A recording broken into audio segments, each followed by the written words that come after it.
For Cybercrime Radio, I'm Charlie Osborne. Joining me today is Amir Shahmiri, Senior Sales Engineer at Mend.io. This episode is brought to you by Mend.io, whose mission it is to make application security frictionless for developers and scalable for security teams without compromise. To learn more about our sponsor, visit Mend.io. Amir, thank you for joining us today and welcome. Thank you so much, Charlie, for having me. In this episode, we're going to be discussing what is known as a Software Bill of Materials, or SBOM. So, Amir, a lot of organisations treat SBOMs as something they generate simply to satisfy regulations or customer requests. But in your view, what are teams missing when they see them purely as a compliance checkbox? And is there any value in regards to security? Absolutely. So SBOMs obviously provide a lot of value when it comes to government compliance requirements or even customer requirements. But when we look into the actual visibility into the software supply chain, it's giving you a real insight into actually how the applications are being built. As we know, applications rely heavily on open source libraries, third-party components, often hundreds of thousands of dependencies. So without the SBOM visibility, security teams will really struggle to answer the questions of what they're using, where are they using them, and what kind of risk do they introduce. And one of the challenges with SBOMs is that modern development moves incredibly fast. So why does manual creation struggle to keep up with today's development pipelines?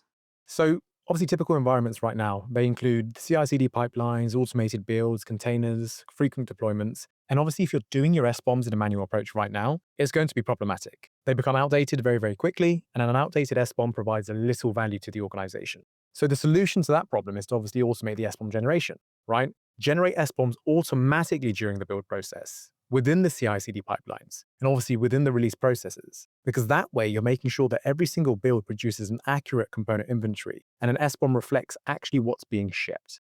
And there was a phrase I heard the other day which I found quite interesting, which was SBOM visibility at dev speed. So I was wondering, for security teams that are trying to keep pace with developers, what does that actually look like in practice? Yeah, so obviously that comes down to automation, right? As we alluded to, the actual generation of the SBOMs needs to be plugged into the way the developers are building the code. If we do this in a manual way, as we said, it becomes very, very outdated very, very quickly, right? And it becomes a useless sort of byproduct of all of the information we have there. So what we try and need to do is obviously build into the actual procedures that we have to make sure that it's being automated so that actual SBOMs that are being generated are always up to date. And that's something that you can do using tooling. You can do it within the pipelines, the processes, the releases, whatever you actually want to plug it into. You just need to make sure that it's up to date and looking at the actual code that's being shipped. We'll be right back after a quick word from our sponsor.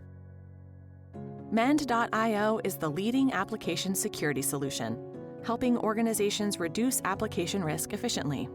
Built for modern, AI-driven, and traditional development environments alike, Mend.io prioritizes what matters most so teams fix less, reduce risk faster, and deliver software with confidence. To learn more, visit www.mend.io. And now, back to the podcast. We know that, not all components and vulnerabilities carry the same levels of risk. So in relation to SBOMs, how should organisations think about prioritising what actually matters? And do SBOMs have a role to play in this?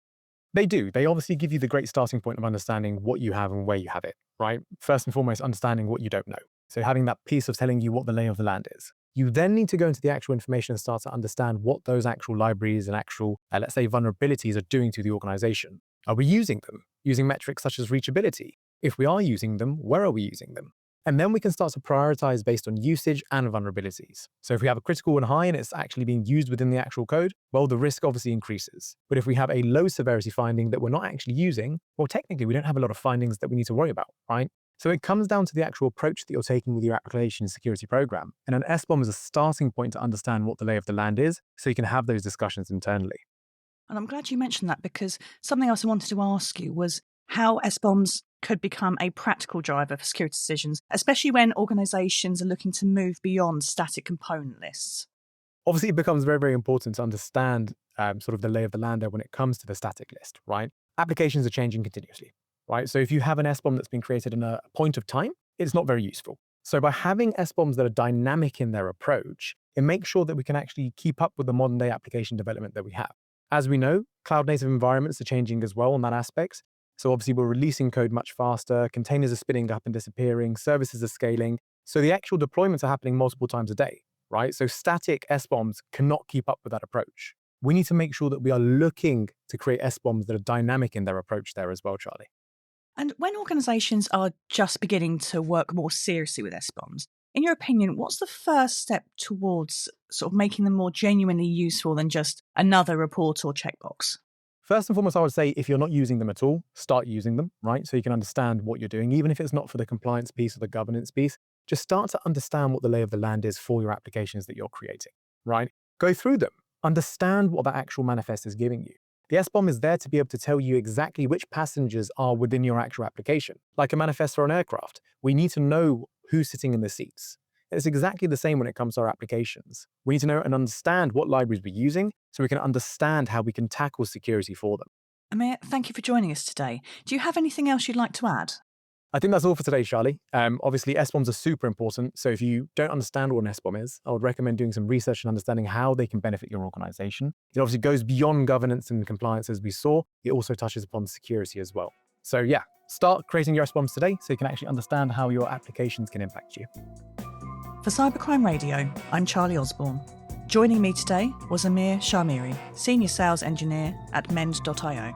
This episode was brought to you by Mend.io, whose mission it is to make application security frictionless for developers and scalable for security teams without compromise.